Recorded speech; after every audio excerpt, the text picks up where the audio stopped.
Welcome to the third edition of Mag Talk.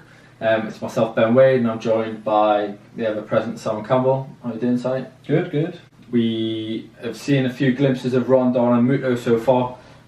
What are your initial thoughts of those two? Yeah, we've had two games. I mean, we didn't see Rondon on Saturday, obviously, but Muto's made another appearance where we're kind of seeing what we've got to kind of compete with Perez and Hosselu, of all people. And I think I'm already of the opinion that Rondon and Muto will be our strongest front two when we get them both fit. Muto's just looked really bright. I don't think that means that there's no place in this team for Perez, by the way. Mm-hmm. I think he's got plenty to offer, but having a different option so that we're not just sitting relying on Perez at number 10 every game is really important. And Perez goes through patches and it'll keep him on his toes. And Muto's got a bit of extra pace about him, a bit of tidiness about his game, and he might be able to hold on to the ball a bit better. We know that Perez has got that thing of he'll try and beat a man, and if it doesn't come off, he'll lose the ball. But if it comes off, he'll get himself in a really good position. He also gets himself in good positions to score. But he's started the season again how he started the season last season. It's probably going to take till November for him to get on the score sheet because he just can't seem to put a chance away. But yeah, Rondon and Muto, I think the sooner we can get them both in the starting lineup, the better. I would like both to start against Chelsea. I think why not try something new. Not really got nothing to lose. Chelsea have looked quite strong so far, but defensively they've looked quite fragile. Mm-hmm. I mean that the first half of Chelsea Arsenal the other day was hilarious. Both teams were just ridiculous, conceding chance after chance. It was end to end, and if they didn't both have £50 million strikers missing for fun, it should have been about 4-4. So yeah, why not get Rondon in? If he's only fit enough to play 60 minutes, give him 60 minutes. Perez can come on if Muto started. That's how I'd like to see it go. It's time now to see if we've kind of got an improvement on last season's players. I'm excited to see Paul Dummett and Mackem flying up the wings against Chelsea. I can't wait to see the opportunities they create for it. The other big story this week was the under-23s played.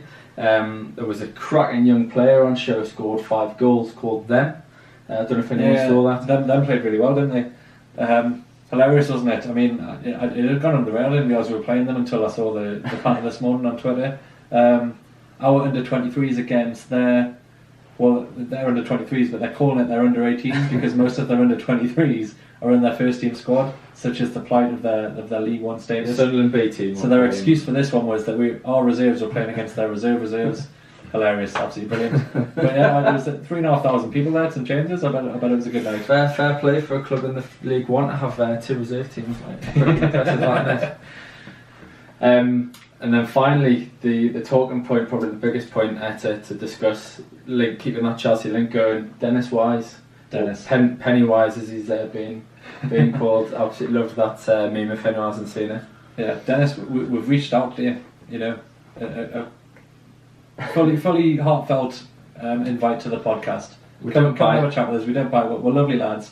We'll do anything you won't do anything you want. We'll raise money for any charity. Come and have a chat with us. Some of the stuff you said on BN Sports is really interesting. Would love to just dissect some of those points you made bit by bit so we can understand them a bit better. Mm-hmm. Get yourself along. Don't block us again. That was harsh. Come on. But just you put your dog eyes.